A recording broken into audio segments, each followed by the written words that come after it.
Hazrat Umar Farooq R A इस्लाम के दूसरे खलीफा थे जिन्हें दुनिया उनके अदल और इंसाफ के लिए जनती है।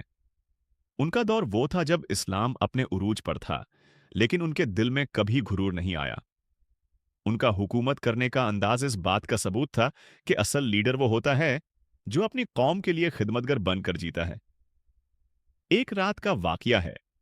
हजरत उमर आर ए मदीना की गलियों में अकेला घूम रहे थे ताकि अपनी कौम का हाल जान सकें। उन्होंने देखा एक छोटी सी झोपड़ी से बच्चों के रोने की आवाज आ रही है। वो रुक गए और दरवाजा के पास जाकर आवाज दी, बखों की मां, ये बच्चे क्यों रो रहे हैं? औरत ने जवाब दिया, अमीरुल मोमिनीन, ये भूखे हैं। मैं उन्हें तसल्ली देने के लिए खाली बर्तन में पानी उबाल रही हूं ताकि वो समझें कुछ पाका रहा है और सो जाएं। हजरत उमर आर ए के दिल पर यह बात तिज गई। वो तुरंत बैतुल माल गए और एक बोरा लेकर खुद घल्ला और तेल निकाला। उनके साथ उनका गुलाम असलम भी था। असलम ने अर्ज की, आप ये बोरा मुझे दे दीजिए, मैं उठा लेता हूं।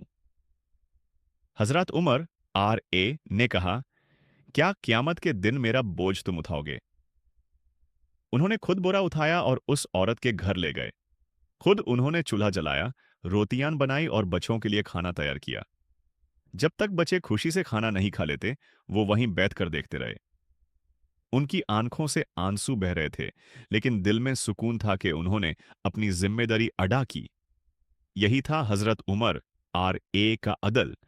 ना उनका हुकूमत करने का अंदाज दिखावा था, ना उनका इंसाफ किसी दरबार तक महदूद।